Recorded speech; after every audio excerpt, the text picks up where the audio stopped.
Evolutionary.org, episode 668 is coming your way. Today we have an interview with EVO sister Iron Rose1. This is going to be part two. If you didn't check out her prior episode, definitely go check it out. She is a wealth of knowledge. And in this one, we're going to try to get to as much info as possible. We had a lot of feedback on the last episode. So we want to make sure we give her the floor in this one. Talk about as much as you can. Now you can check her out on the forum. Go to evolution.org forums, top right, search, put in iron underscore rose and the letter one. You'll be able to pull up her posts. You'll be able to pull up her logs. You'll be able to ask her questions, comment on her log, and ask her questions in her log. And like I said, she's a wealth of knowledge, and she's been studying this stuff for many, many years. Probably more studying on this stuff than most people combined have been studying this stuff. So first, to remind everyone, we are on Apple, we are on Spotify. Smash the like button if you like this content. What other podcasts, bodybuilder podcasts, do we actually invite people on who listen to the podcast and interview them as we are today? So it's a wealth of knowledge listening to this podcast. If you enjoy it, definitely help us out with the algorithms and leave comments, likes, subs, and all that stuff on the platforms. So with that said, Iron Rose, thank you for joining us. Let's get right into it. We don't have to introduce you. We did it on the last episode. But let's start. And Mobster wanted to kind of talk to you about the first topic. So I'll let Mobster to kind of ask the question. Mobster? So, as listeners will know, what we quite often do is we do what's called pre-show research, and we reach out to each other. Steve quite often arranges this to talk to members, and especially when we're getting someone to come back on the show. So one of the topics that Iron Rose wanted to talk about, and we thought would be interesting as well, is a circadian rhythm. So I'll read out the general description of what that is, and then we'll get into the topic. Circadian rhythm is the body's internal 24-hour clock. Actually, arguably, it's more than that in terms of the lunar cycle and so on. Primarily regulating the sleep-wake cycle, hormone release, digestion, body temperature. It is driven by a master clock in the brain. I can't even begin to pronounce this word, Steve, but it's a nucleus in your brain, and is influenced by things like sunlight. It syncs bodily processes within the environment. Key functions, for example, include secreting cortisol for alertness and melatonin for sleep. We don't always understand how our bodies work in sync with nature, and sometimes as human beings, never mind athletes, we treat our bodies as machines. So Iron Rose wants to talk about the natural way that your body works with rhythms and so on and so forth. And once you understand that, you can get more out of it. So explain your thinking, Iron Rose. Thank you. Thanks for such a great introduction. And thank you for having me again. So you already described what circadian rhythm is. And we don't give enough credit because I have been one of those people that, yes, I'm getting my 8 hours sleep or I'm getting my 9 hours sleep because everyone knows how important sleep is for your recovery. I say nutrition is your number one, and then sleep is your number two. That's where all the recovery is happening. That's what even your anti-aging. So if you see, especially people with, I don't want to say that, but people who have like young kids, even dads, yes, women who have given birth, they show advanced aging because they're so tired. But even dads, they look really tired because they are not able to sleep properly.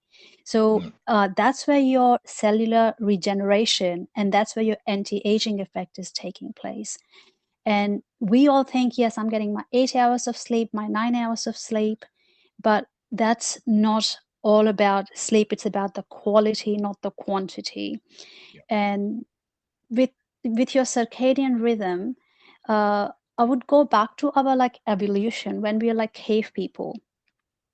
When it's dark, we turn on the flame or light and we think, okay, it's time for us to calm down and slow down our system and we're going to have our nice sleep.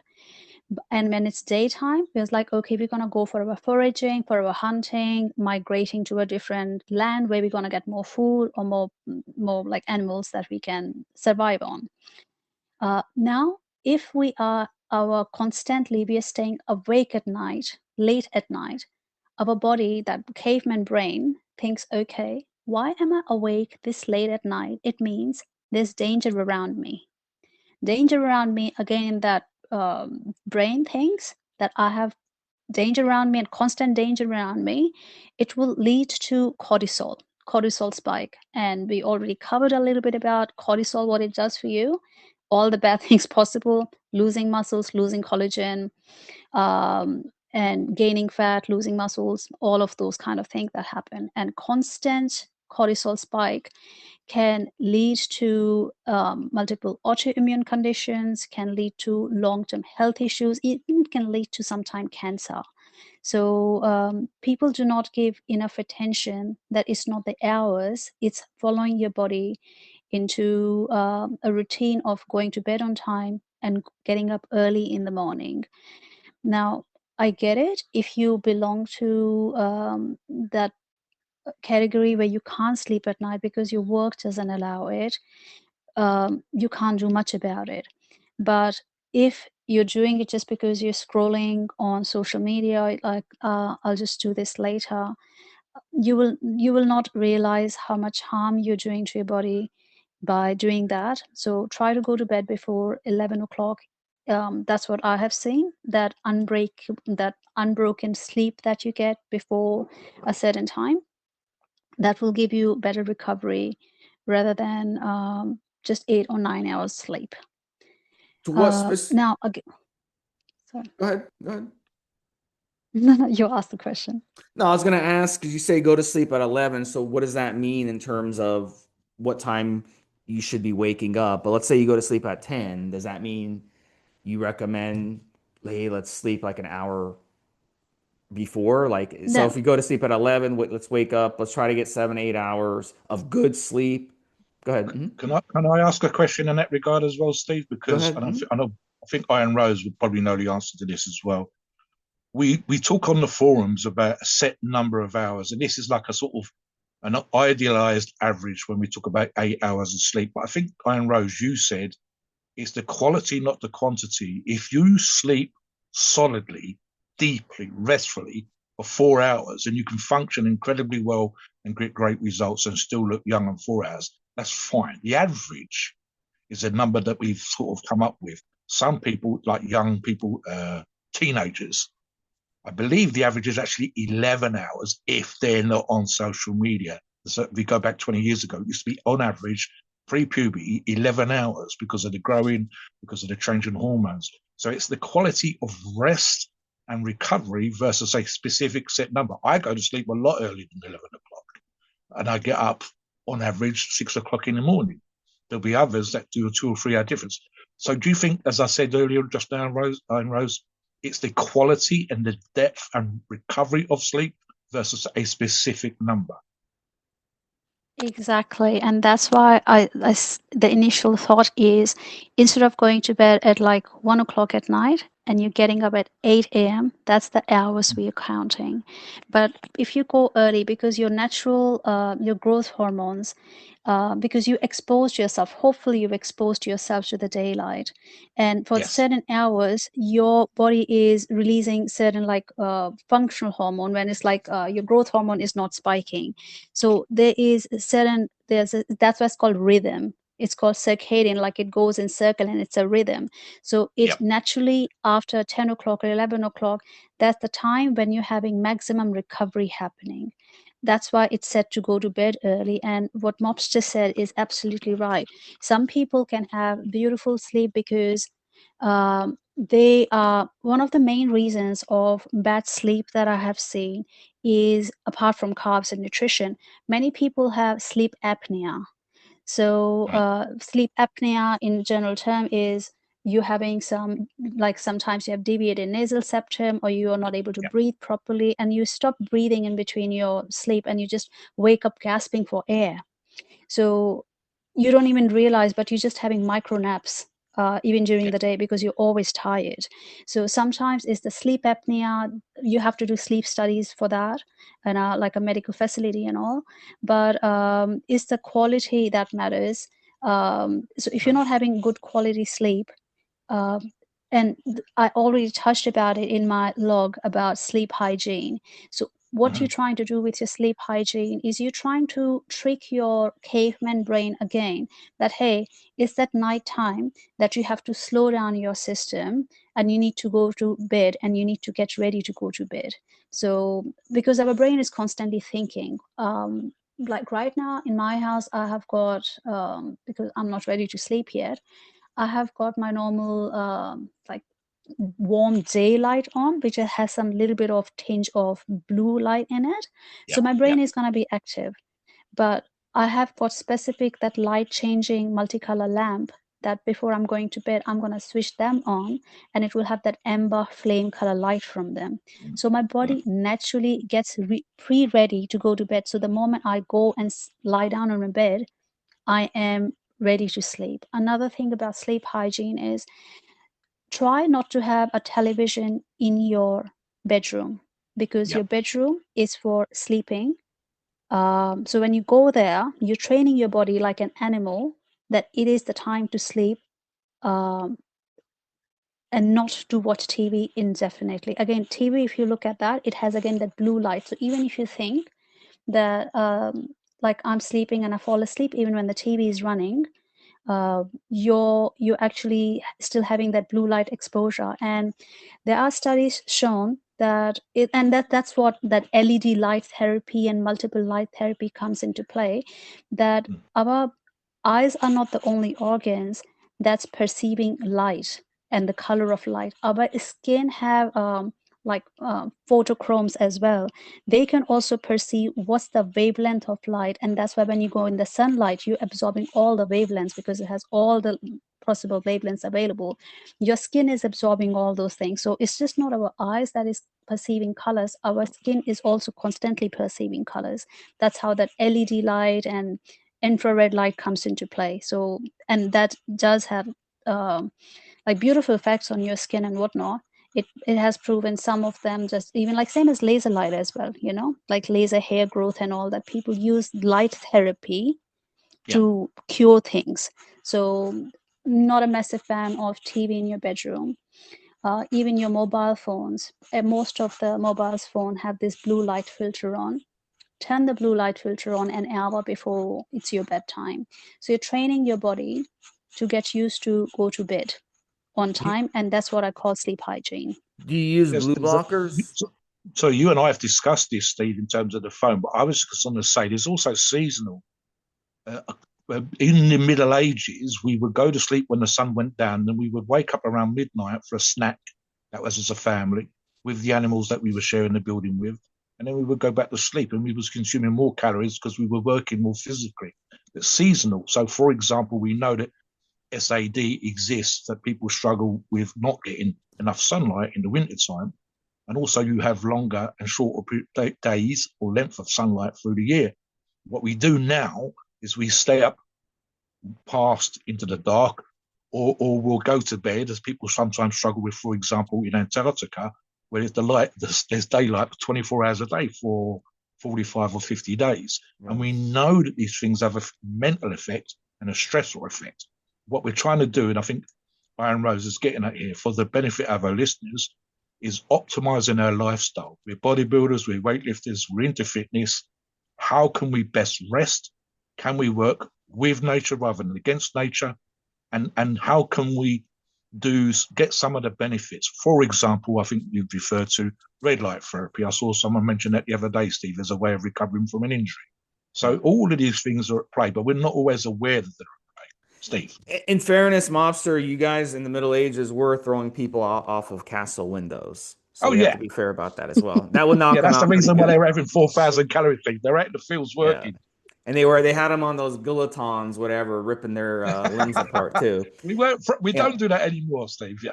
So Iron Rose, I was asking you about blue blockers. What do you think about blue blockers? And by the way, I'm 100% on board. I don't keep any electronics in my room. I've been saying that for years, and it just amazes me. Like I'll start dating a girl, and I'll go to her house, and in her bedroom, she's got a TV, DVD player, electronics, a computer, and all this stuff. And I'm like, oh my goodness. And you're having trouble sleeping, like no shit. So I don't keep any of that stuff, and I put on blue blockers pretty much like about an hour and a half, 2 hours before I go to sleep. Have you tried that?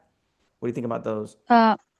I do it like Blue Book is those Glasses. Yeah. glasses thing. I Yeah. think it's just because I live alone.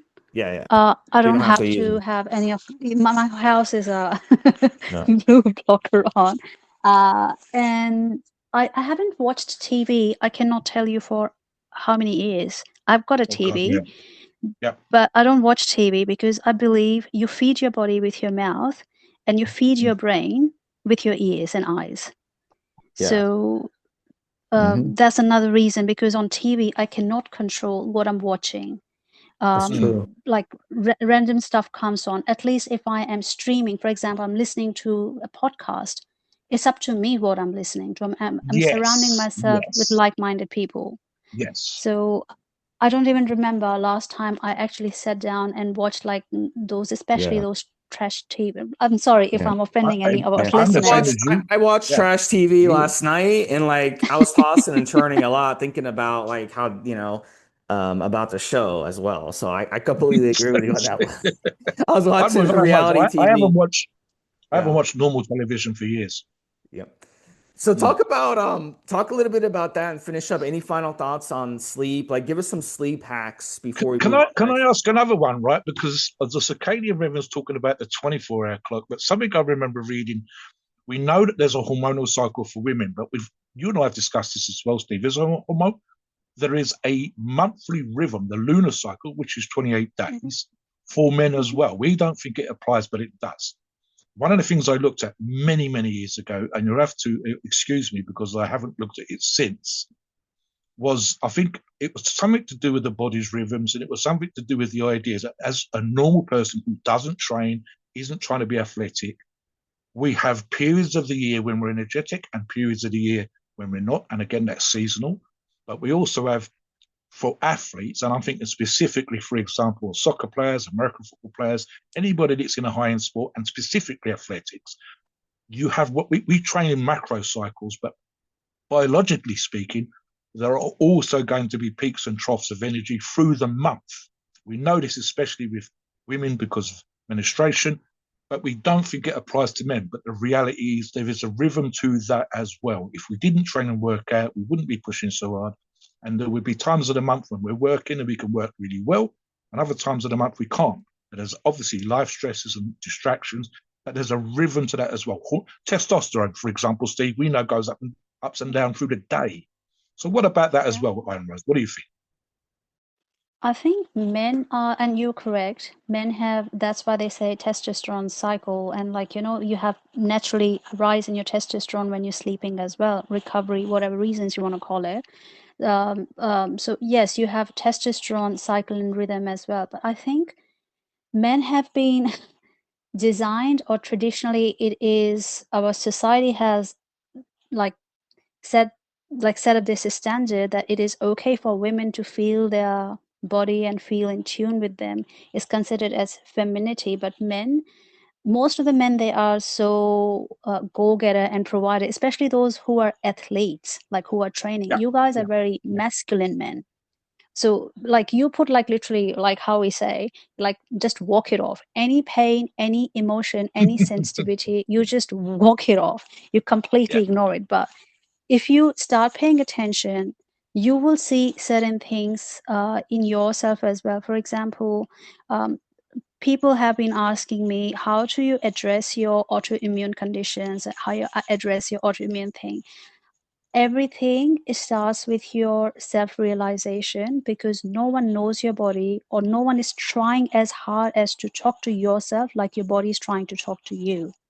So yes, internalize it, pay attention, keep a log that, hey, I had maybe like eggplant yesterday. My tummy is not feeling great the next morning. I'm feeling a bit constipated. My tummy is feeling a bit bloated as well. Repeat it maybe a few times, and you say, every time I have eggplant, this is what happens to my tummy. Maybe I don't like, my body doesn't agree with that.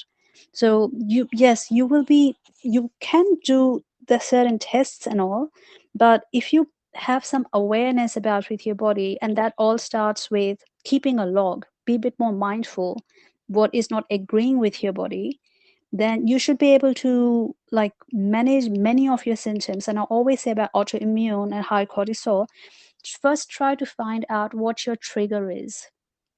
So whatever's triggering, it could be environmental, it could be your emotional, it could be certain food that could be triggering it.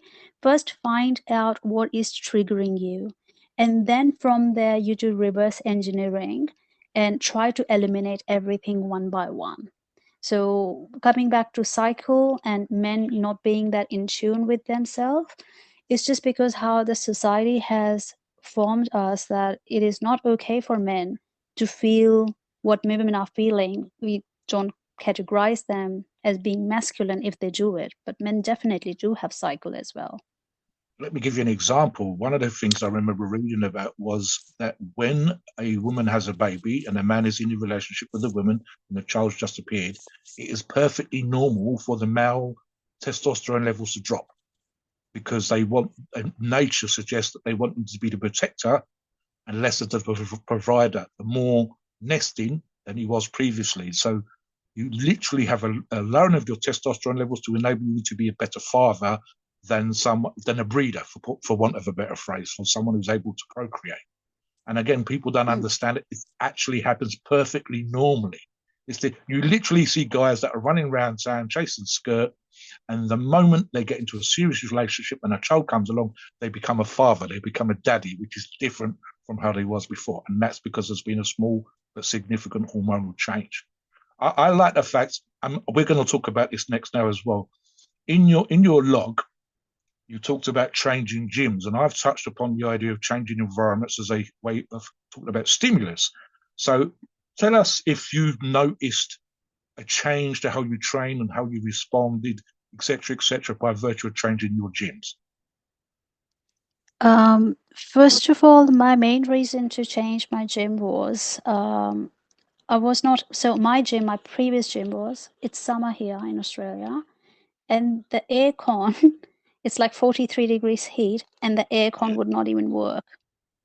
So imagine doing workout in that kind of heat. But when I changed to yeah, it was like you're doing weightlifting along with cardio and sauna all in one go. So uh, so I changed the gym because of that. But the new gym that I've joined, it's just the culture of that gym is so amazing, because I was doing hip thrusts, and it's a new machine, and I never did hip thrust in that kind of machine. And there were like guys there, and I just told them that I've never done this before, and they literally helped me to see if my everything is correct, and that's really nice. And I think it's all about community. Like as a whole bodybuilding community, we are so like uplifting and so supportive of each other, even if we don't know each other. I think that's what I like about our community, that we have that positive mindset, because we are not bitter that, oh, why he's looking that good, why I'm not that good, or why does he have that car, I don't have this car. We think, okay, you want to be training like this, I will show you how to do that, and let's build some muscle or some gains together. So that's really lovely. So something we talked about, I've forgotten the name of the member now, but we were joking about Planet Fitness, and I said, look, anybody can get a workout anywhere. It doesn't matter whether it's basic or not. But the right environment, as you just said, Iron Rose, with supportive people around you that want you to succeed, can and does make a difference. And of course, training in less than 100 degrees Fahrenheit, as you said, with the sauna and everything combined in one, has to be better for you in terms of your overall results and whatever else. So, yeah. Something that we touched upon in the notes and in the pre-show, moving things along a little bit, was, and again, you especially will understand this, and I guess the hormonal conversations we've already had. A bunch of Australians, including yourself recently, and this is because of the heat and the environment, have been having flu-like symptoms or viruses.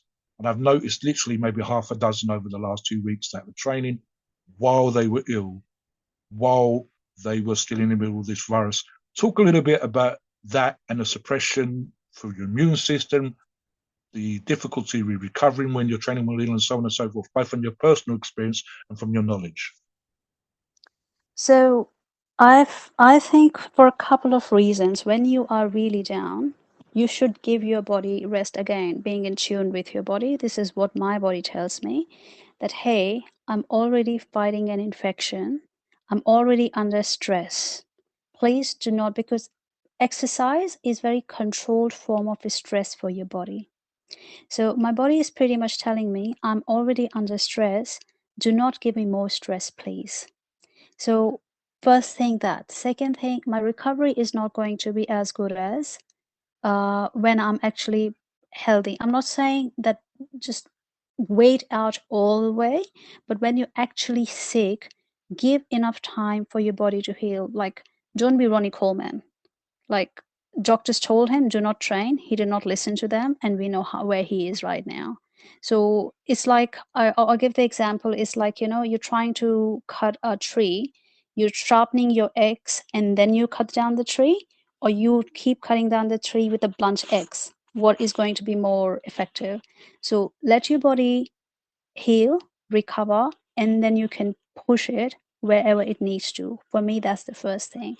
Second thing, it's also for, I do not want to infect other people. Like, you might think, oh, it's just a cough. Fine if it's a cough, but you don't know the person who is in the gym. He's having some immunosuppressant condition happening, and he Yep. or she is coming there, and you're actually infecting them as well. And it's not that, oh, I wiped the bench or I wiped the machine. You're breathing, and most of the, except my old gym, they they run aircon, and it's in the filtration. You're breathing in that air. You literally probably can be infecting others as well. So it's not nice, I think, for me, I think, to infect others. But again, it's not nice for your body as well to, because your body at that time is already in catabolic state. That's why you see people who get sick, when they get off, they lost muscle, they lost weight, your body is already burning, and then you can't keep up with the calories around that time. And then you're saying, okay, let's break down more muscles. You're actually doing yourself more harm than actually benefiting and pushing it through. That's what Oh, I think. one of the things I So wanted to ask you about, I was going to ask you, Steve. You talked about inflammation, and I'm actually typing up a topic on this pre-show. Talk a little bit about how inflammatory it is to train when people are ill. yeah, and also talk about your stance on deloading, how often that should be done, and is it different for females or males? Is it different for people on PEDs versus not PEDs? And then talk about off seasons. Do you I was think going to that? ask also, do you have any suggestions for how to best recover when you've been ill in terms of getting back into the gym, whether that's hydration, particular peptides, or products that we can use? Peptides for sure. I think I only got sick this time is because I do not have my thymosin alpha. Otherwise, I would have been fixed on the very second day. If you're sick, We're going to, sorry, we're going to talk about peptides in depth in a little while, but just let the listeners know what that. so many listeners have heard about TB500, right? It helps with your tendon recovery, and it helps with your healing and recovery. So another kind of peptide is there instead of TB500, which is actually thymosin beta. That is what TB500 is. There's another variant of it. It's called thymosin alpha. It's called TA1. So when you have that, if you have, it's like immunomodulating effect in you. What immunomodulating means, if your body is overreacting, suppose you're having allergic reactions. Most of the time, allergic reaction is your body is all in haywire and it's overreacting, including even autoimmune. It's like your body is attacking its own cell. So it's overactive. So you take thymosin alpha and it will react, it will bring down that overreactivity. Now, if you're having an infection, viral infection or any infection, you give yourself thymosin alpha again, and I say, oh, that's an actual real threat in our body. Increase the immunity of your body, so your body will actually deploy more cells. So in your thymus, you produce a lot of white blood cells and to that body fighting cells. So it is actually promoting more cells to tackle that situation, whatever infection has arise in your body. Most of the people, for example, sore throat, many people think it's a bacterial infection. Initially, they are usually viral infection. That's why if you go to a GP or your doctor, they will not give you antibiotic unless you are start giving cough symptoms like proper sputum, and it's like getting a little bit of bad smell in it, and so that's when it is like a bacterial infection. But initially, it's always viral infection. Your immunity is low. And coming back to why you should not be going to the gym, suppose you have got very minor viral infection, your immunity is low, it's already fighting, and then you go to the gym, and maybe there's someone there who had bigger infection than what you have got, and your immunity is low already. You'll be catching on that infection as well, and you will take a lot more time to heal yourself. So I would have taken thymosin alpha if I had that on my hand. And usually I take thymosin alpha because I had autoimmune history. So I like to take it just to keep it under control all the time. I just take it 1 mg once a week as a maintenance kind of thing. But I ran out of it. But if I'm under infection, then I will just start taking 1 mg every day till I feel better. And within 2 days, I fix myself. Wow. Coming back to viral infection, it's amazing. It's one of the most underrated You don't see too peptides. many people using it either because it's a little expensive. A lot of people will go with TB 500 instead. So that is interesting. That's definitely one that people should be taking a look at. I'm going to definitely take a look at it as well. Something we discussed off there before the show, listeners, was this suggestion, and we'd actually seen a good example of this on the forums, of hospitals, doctors, etc., not being as up to date as perhaps they should be in regards to exactly what Iron Rose just spoke about. But, buddy, these aren't FDA approved. These are peptides. They can't write prescriptions for peptides. When they are approved, Steve, it's going to be one of those. Is it going to take? No, it's not. I don't think it's ever going to be approved, buddy. None of these are ever going to be approved. They're peptides. It's like vitamins. It's like a doctor prescribing you a vitamin. You know what I'm saying? Historically, guys, and I've got books here on this subject. 1940s, 50s, and 60s, where the doctors were against certain particular things that we now seem to think are commonplace. And what was the classic for steroid users? And of course, that's what these shows are about.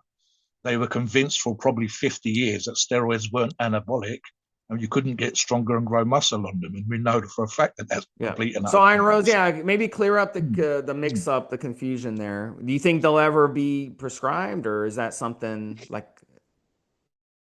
I'm going to tell this, and it's quite controversial, but this other group, right? We are quite open how things are.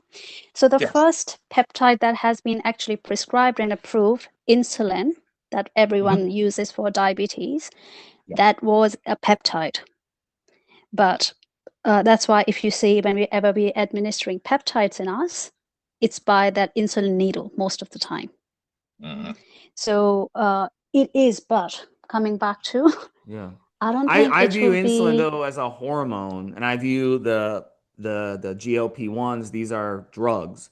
So they're in peptide form, but I view them not as actual peptides. Is that not the way you categorize? You categorize insulin as a peptide, not a hormone? No, it is like when it was discovered and how it is like categorized is under the, at least back in those days when it was discovered, it was like the first peptide. But in saying so, will it ever be? Pigs, if I remember rightly, pigs, and it's only 20 or 30 years after that that we start to make it chemically. So it's bizarre. And all drugs, sports supplements that actually work have only become drugs when they have medical-like effects. So classification is literally a question of the law and medical use versus what we think of them as. So Iron Rose, talk about that. Finish up that what you were saying. I don't think they will be approving peptides, because if you see, peptides are pretty much cure for everything. And this medical industry is a multi-billion-dollar industry. If you're eliminating everyone, there's a saying, if you want patients to keep coming back, just keep them alive, but don't cure them so they can keep coming back, right? So you giving them insulin because, insulin is not the cure. patients will keep coming back, because if you're not giving insulin, patient's going to die, and then they're not going to be paying you. So they're just keeping you alive enough so that you're paying the bill. And I know it's very controversial. For example, I'm going to talk about fluoride in water and how I am a massive, massive, massive supporter of using filter in every way possible. Your drinking water, your shower water, your everything. It's very controversial again, but understand how fluoride works, and people are selling fluoride in your water, in your toothpaste, and everything by saying it makes your teeth stronger. So you need to understand how it works. So suppose I'm knitting a sweater, I'm knitting a white color sweater, and you suddenly come to me and you're like, hey, Iron Rose, I want some pink also added in the sweater because I think it's going to be strong with the pink wool. I'll be like, yeah, get me some wool and I can knit it together. Same as when your teeth are forming, you give some fluoride to it, it becomes stronger, which is more acid resistant. But once I'm done with knitting the sweater, and then you say, hey, we need to add some pink, I'll be like, it's all done now. You can't.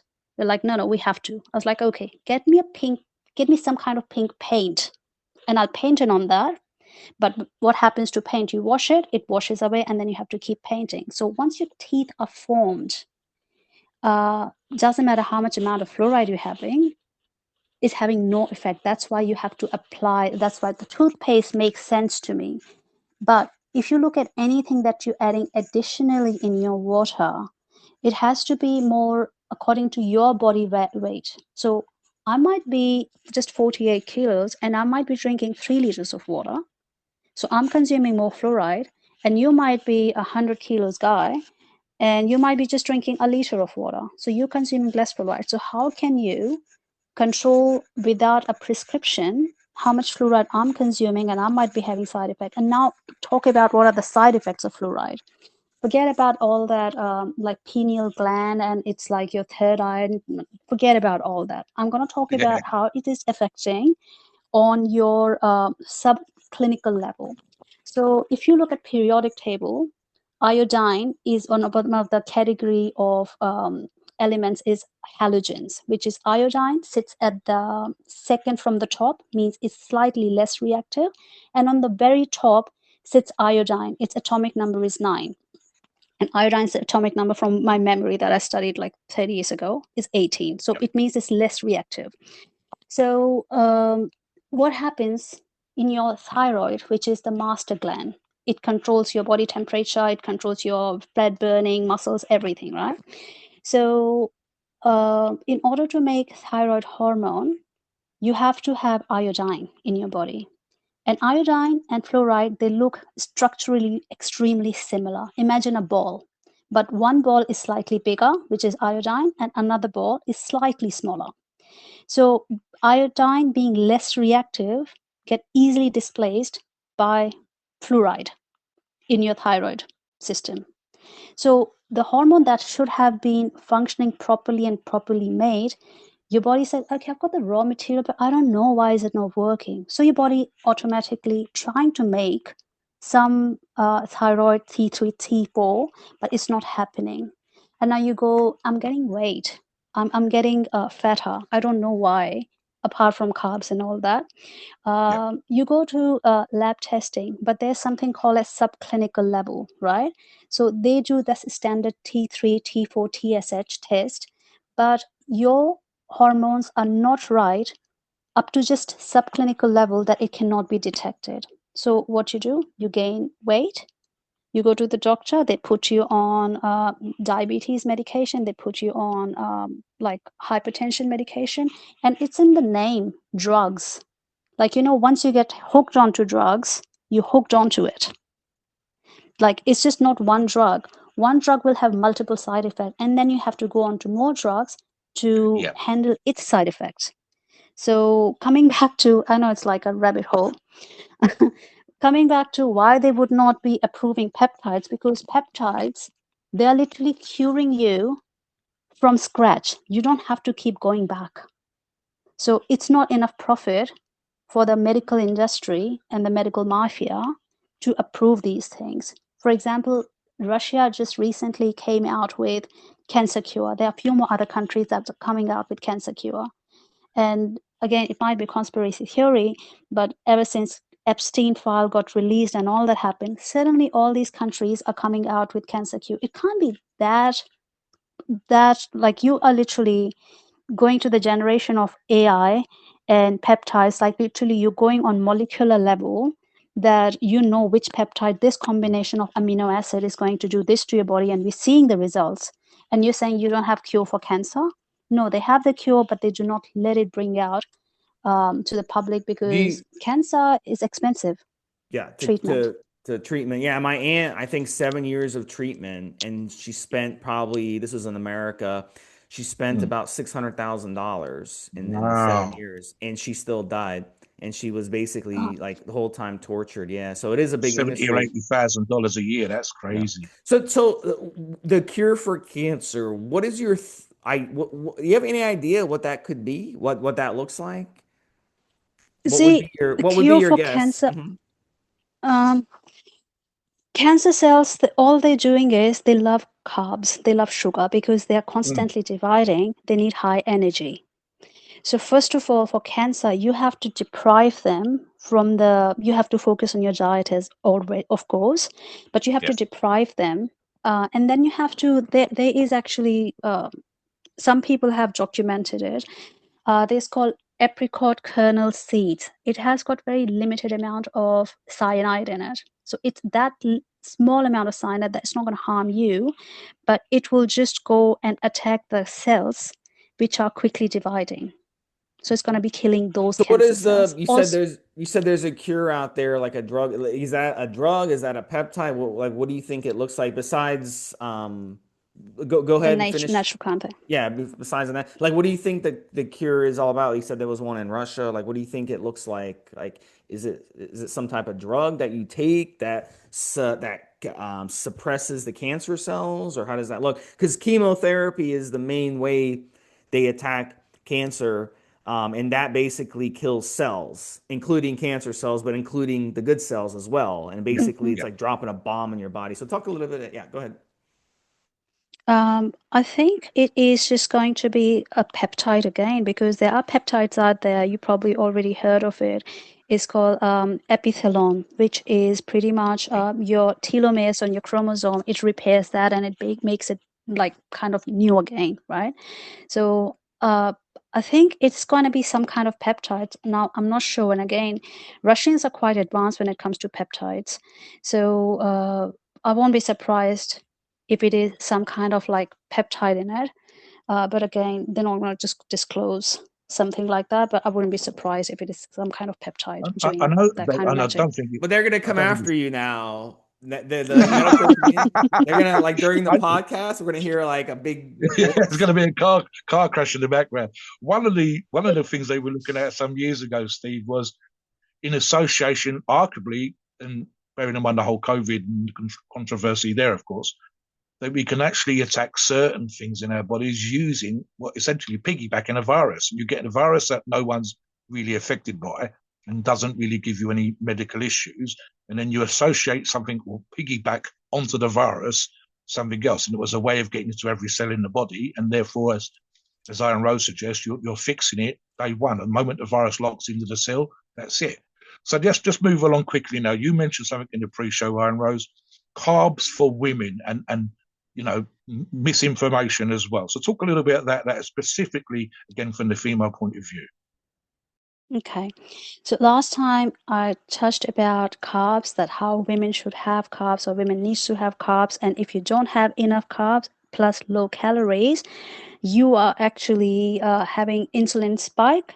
Sorry, you have cortisol spike in you, and you have to have carbs. But everyone is different.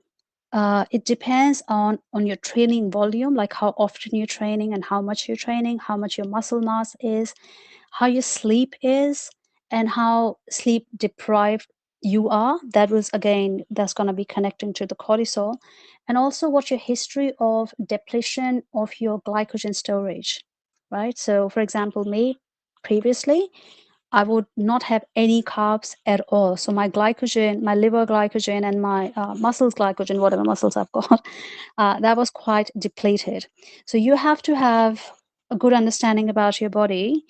Am I underfueling myself or am I overfueling myself? Because men and women, they respond differently to insulin. So women, uh, our cells are more, our muscle cells and our fat cells both are more insulin sensitive. So when you have more insulin muscle cells, means even in small amount of insulin, my muscles can take glycogen and replenish it. Which works beautifully, that even if I have low carbs in my diet, even later, or I'm a little bit deprived, that glycogen will stay there and I can preserve my muscles a lot easier and longer. Versus men, if you cut down your calories, you're going to be losing muscles a lot quicker. But it doesn't mean because I'm having enough glycogen taken up by my muscles means I'm going to be putting on muscles because I don't have testosterone. Now, what it works, and this is where it gets tricky for us. Yes, our muscle cells are more sensitive, but our fat cells are also more sensitive to insulin. What fat cells do when it's like insulin sensitive, it means we hold on to fat more, especially in presence of estrogen. We hold on to fat more, and we do not burn off fat that easy either. So it's extremely important what time you're having carbs and how much carbs you're having, and everyone is different. So once my glycogen storage of my muscles and my liver is full and I still keep feeding myself more carbs, then those carbs, instead of helping me in my muscle growth, they're going to start harming me and actually put that fat on again back. It's not going to go anywhere because my fat cells are also insulin sensitive. So if you're having that overspill of carbs happening, you need to be able to monitor your own body and see the signs in it. And you can like add bit more carbs, like maybe 20 grams of carbs per day if you're underfueling.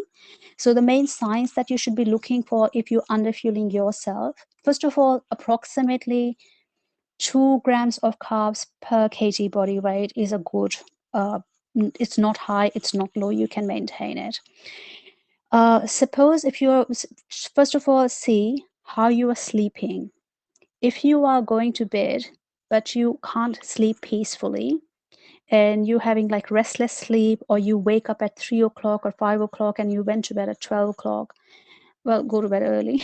But if you're feeling that and you always have like cold hand and cold feet, that's again estrogen related as well, but it's all symptoms combined, not just one symptom. Oh, I've got always cold feet, I must be low in carbs. No, everything. So if you're getting these kind of symptoms with your sleep, maybe you are not fueling yourself enough. You have to give a little bit more carbs. When you're training and you're giving enough protein, and yet you're saying you're not recovering as nicely. If you have done a new workout altogether, then yes, you will have that high, like longer recovery time. But even after you have trained like an exercise, but you're saying I used to recover within just 2 days and 3 days, and it depends on your cycle as well. If you're on late phase of your cycle and your recovery is low and you have pushed yourself high, that is normal. But your strength is decreasing and your recovery is getting poor, maybe you need to increase your carbs a little bit more. And now we get bloated. When we're getting bloated because of cortisol, you will see more fat or more bloating, not fat. You will see more water deposit, women, on the upper side of your abdomen and on your waistline. And you will see that skin is looking really stretched or tight. You will look like it's not loose skin, it's not fat, it will look like tight. That's an indication for you, that's a water, that's cortisol, it's light form of inflammation. That's what's giving you. So you have to increase carbs because you want to blunt cortisol response in your body. But if you're saying it's close to like your PMS, you're bloating, Yes. and it's on the lower belly, or if you're seeing like on close to your period's time because you are you're not needing that many carbs, then you have to decrease your carbs by 20 grams or 15 grams because you're not training that hard. You are not recovering that quick anyway. So it's just you have to be a bit mindful. Another thing, and the most important thing that you have to see, if you have stalled your weight, like your fat, like you're not losing any more fat, you're not seeing any changes in you, and you see mainly the fat that you're seeing is around your hips, because that's what estrogen does. It deposits your fat around your bum and your lower tummy area there for reproductive reasons. If you're seeing you're getting fat there or getting plump there, means you're eating too many carbs. You have to pull back on your carbs again by 15 grams or 20 grams. And one day, suppose you have been like 47 kilos, and next morning you got up and you're like, oh, I'm 48, I'm 49 kilos, means that can't be the fat. It is actually again cortisol, because it is holding on to the onto your water. So sudden fluctuation, if you see it, just add more carbs. So you just have to play around, know your body, what's happening. So when I said have more carbs, it's not that you're taking carbs randomly. And if you want to be safer, I can't be bothered and experimenting around. If you want to be safe, then have your carbs close to your workout time.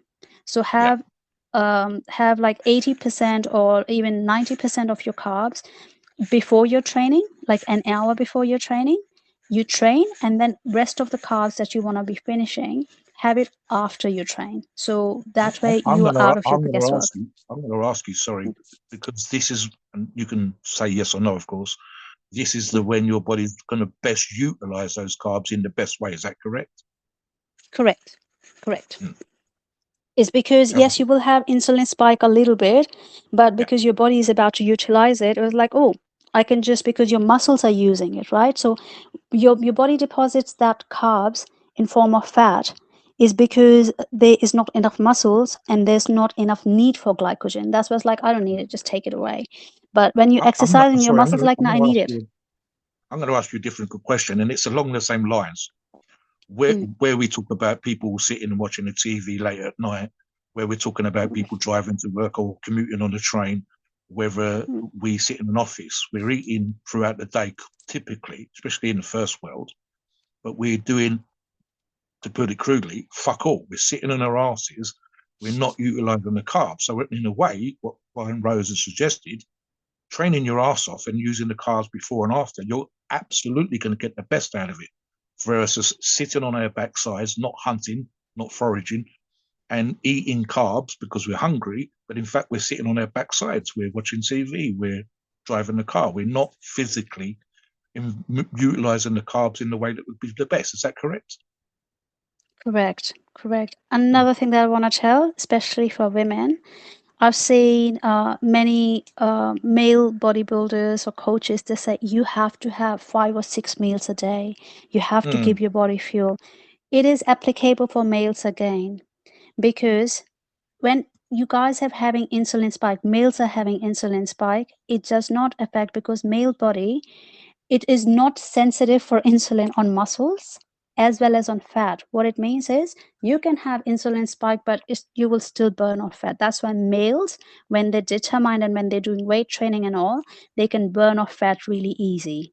And you have testosterone to help with that as well, to build on Mm. muscles so your glycogen storage increases. But for women, if we're not giving ourselves a break from that insulin spike zone, then we are not giving that zone where our body can burn off fat. So that frequent snacking, because people think, oh, I'm going to have carb, that's the only way I'm going to be having insulin spike. No, even protein can spike your insulin a little Mm. bit, but it's not the same way. It's a little bit insulin spike. So you should not be having frequent meals.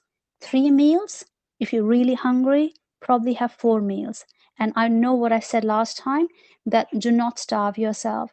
Your body doesn't know that you are hungry throughout the day or you are hungry only around that day. Your body counts on total calories and the timing and how insulin and all those spikes are happening. 3 meals, give your body some break, so it is giving that fat burning time, and consume your Yeah. carbs closer to your workout so it can actually utilize it. What about spacing those meals out? How long, and this is just a sort of generalized piece of advice, how long between meals? Are we looking about every 4 hours while the individual's awake? Or, as again is often the case, people workload and life and stuff like that sometimes fucks up their meal timings. What would you suggest is the best? I would say, again, depends on their life. I think most of the Yes. people like us who are doing this, we have because we have got our day job, and then we have to do a meal prep, and then we have to work out. So it's extremely busy life. So it's not going to be always possible to have it. But I've seen if my first meal is more, and I've been like playing around, and I think with my body, I have already replenished all my glycogen stores now. So I have to play around with my timing of when I'm having my carbs and stuff like that. Yes. So Yes. if you have a very high protein diet in the morning, because protein keeps you fuller for longer, at least Yes. to me, my each meal has at least 60 grams of protein. So that keeps me full for a fair bit of long time. So you won't be feeling hungry for at least 4 hours, at least 3 to 4 hours. And then probably it's going to be, I still kind of skip my breakfast. I don't have my breakfast as first thing in the morning because I'm still giving my body that window to burn. And this is applicable for premenopausal women. Postmenopausal women, we can go for another round, but it's not going to be finishing. So just mainly premenopausal women, because estrogen and everything was completely different in them. How old? So How old are women usually postmenopausal? At what age? Is it like the late 40s or is it 50s or? Late 30s, I think. it is really depends on your genetics. Yes. Some women who actually start their menstruation late in their life, they will be menopausing much later in their life. Women who started early, they're going to be menopausing early in their life. Yeah. Because pretty much when your egg reserves are done, your body will go on menopause. So like what age is So it like on average you think? Like is it 50s or? some women can start going on menopause like in even as early as like 49, 45 as well. I've seen some women would not menopause till like 55, 56. So it's a massive range. Do you It's think an when that extreme happens example. there? Sorry, Steve. It's an extreme example. I saw this come up as a case study. A young lady that had hit puberty around 9 or 10 years of age, and she was menopausal in her early 30s, and it was actually like a medical condition because it Yeah. was so rare and unusual. Yeah, that's pretty rare. Typically, But I don't think that has no. For any most bearing people, it's going to be. on this. And it's like literally, yes. I think Iron Rose said you have a limited number of eggs, and Yeah. So let me ask her something. When a woman does get menopausal, how will she know that? Does she have to go get like her eggs tested? And number two, she'll know. She'll know. How the hell would I know, Mobster? How would I know? I'm asking. No. I was going to say, Iron Rose, give us an over. I know what it is. Iron Rose, give us an overview. And this is more for the male listeners. But my second part of this. that also, you'll understand when I ask the second part. Okay. Mm-hmm. The second part is how should women change their diet if they go menopause, if they at all? So give us the symptoms first, please, Iron Rose, and then how they can help themselves. So first of all, your periods is bit like women who are quite regular in their periods, they will be seeing the first sign, because your periods, the durations, sometimes it could be really early, like really fast periods. It's not going to be like that 28 days. Suppose you have 28 days cycle, it will not be 28 days. It will be a lot quicker, so it will become irregular. And then it will just slowly get slower. Instead of coming every month, it will be every 2 months, then every 3 months, and then it just slowly tapers down. And you have other symptoms as well, like you have hot flushes, you're feeling like hot. It feels like someone like you must have heard like that certain age women, they're like, I'm always hot. Hot flashes Yeah. are the one of the most common side effect. It's just because your body is stopping to produce all this, especially estrogen. So when your estrogen is like what it does for males, that's what it does for us. It preserves our Yeah. bone, it preserves our muscles, youth, collagen, and everything. Yeah. I'm going to say So skin changes, hair changes. Yep. yeah, everything changes. Your mood changes as well because Mobster both is like an expert on. He's like My, skin my, change. my, my mum had the menopause, I Oh, think, okay. once. All right. Is She's, that what it she's is? obviously All old right. enough now, but she had to go and have a hysterectomy, mate. So literally, we joke about this. Old women having moustaches, thicker hair, so the hair starts to thicken up, the Have you skin guys starts seen to thicken up. the movie Mrs. Doubtfire? Yeah, I know Mhm. what you're about. Have you seen it, Iron Rose? Yes, I have. So remember that part? He's like, it's my first Yeah. day as a woman, Oh, and I'm she's already having definitely hot flashes. postmenopausal. I had no clue what he was talking about, Yeah, but now yeah, I yeah, get it yeah, yeah. after you explained If it. she'd have been a woman, an actual woman, that would definitely be postmenopausal. Absolutely, mate. Yeah. So yeah, I mean, talk about what women can do to change, whether it's diet or training or whatever else, when they're postmenopausal, just as a way of giving advice to listeners, please, I knows. See, it's going to be sounding really simple, but postmenopausal or not postmenopausal, I would say for all women, weight training, resistant Mm, training is the best mm. thing that you can do because your body is not burning off fat and your carbs as effectively as it was doing it before, right? Your muscle cells naturally they will not be taking on glycogen because your glycogen sensitivity is going to go down. Mm. So your muscle cells not going to be taking. So the only way you are counteracting, including that osteoporosis risk and everything, is Yes, weight yes, yes. training.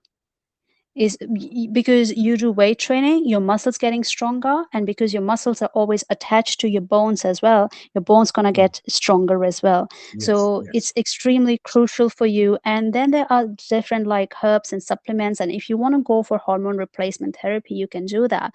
But you have to be a bit more mindful, like what I told you before. Eat carbs very close to your time when you're actually utilizing it, which is like Yeah. around training period. You are more prone because you do not have progesterone as well getting released to calm you down and keep you calm as well. So that's why you have to look at more cortisol management as well, that you have to have your sleep in order, you have to have more like more nutrition placed, and so you have like it's just your weight loss becomes a lot harder. You become Mm. more insulin, but in saying so, peptides. Have Reta.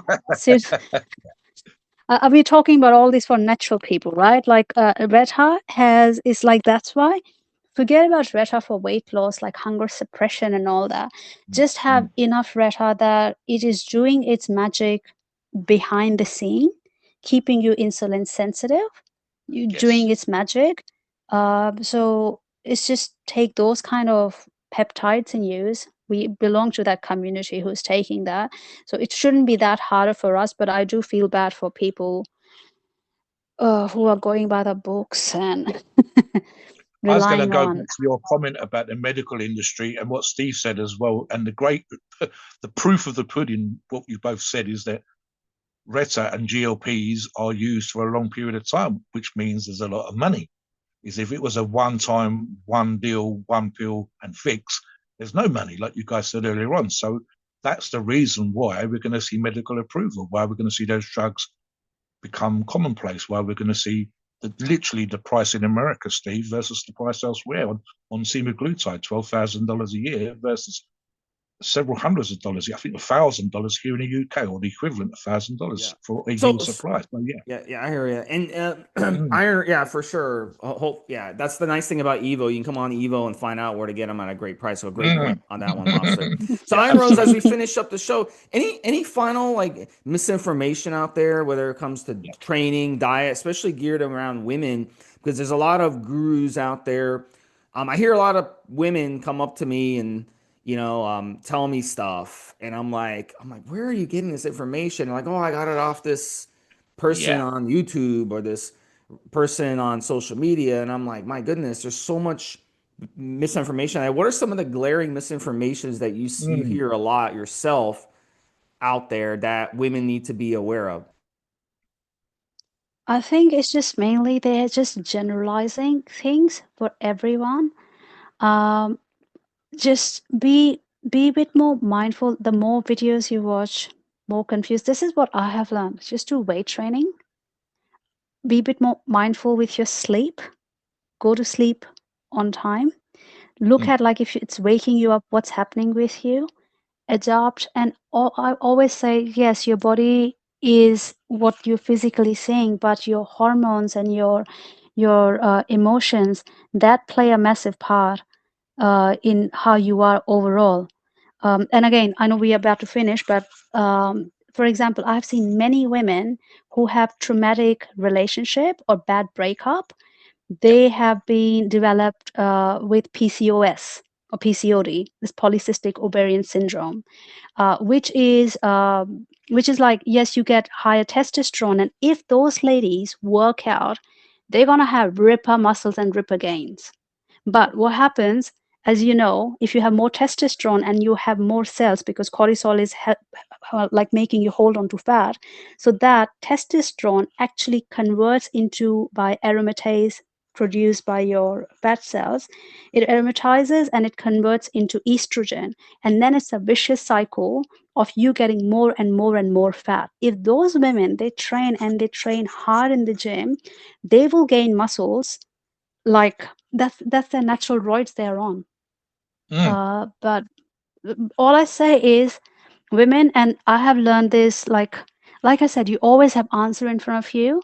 It's just you can't do that. That's what it meant, you know. So I did not do weight training myself, but the more I'm just uh, bringing that puzzle together, it's like my eyes are getting more wider and wider open. I was like, weight Yes. training is Yes. answer to everything. It does. I mean, just as you mentioned the osteoporosis earlier on, and we talked about postmenopausal, literally thicker, stronger, healthier bones, more uptake of calcium, and better use of nutrition. So I think one of the things that Iron Rose said earlier on, Steve, which are probably the takeaway for the listeners, especially, is this understanding what's happening with your body. We don't take enough time to do that. Iron Rose is literally learning, as she just said, every single day something new, picking up information, getting a better understanding of herself. And I think, is that the takeaway, Iron Rose? Try as best you can, regardless, even in the situation that you just gave an example, regardless of that situation. It's stressful. It's no one likes the breakups. It's a shitty relationship. But arguably, you could go to the gym and actually get something out of it in not just a mentally beneficial way, but a physically beneficial way. Correct. Just Mm. work out. If you can't work out, at least go for a walk, start somewhere, get your endorphins release, and things Mm. will start falling into place. That's what I would say. If nothing, start just with two times a week, just go for a walk Yeah, in the gym. Start with we that, and then slowly we build up. all our listeners that are listening to this show should be into the fitness lifestyle, Steve, and all the people on our forums, 100% are, regardless of what we do, whether it's fitness, weightlifting, bodybuilding, adding muscle, stripping fat, whatever. So we, Iron Rose is telling you guys, telling you ladies, there is always a benefit to going to the gym as a de-stressor, as a way of utilizing your food better, and additional benefits pre and post menopausal. So we love the fitness lifestyle. Thank you very much, Iron Rose, for coming on. Definitely is a way of promoting the stuff that we love already and giving us some insight and information on the way that we should listen to our bodies and understand hormonal responses. I hope you're wrong about the peptides thing, but I suspect you're probably right in terms of medical usage. Again, thank you very much for coming on. Please note, as always, listeners, we're not doctors and the opinions are ours. It's our view based on our experience and views on the topic. A podcast for informational purposes and entertainment only. The freedom of speech and the First Amendment applies.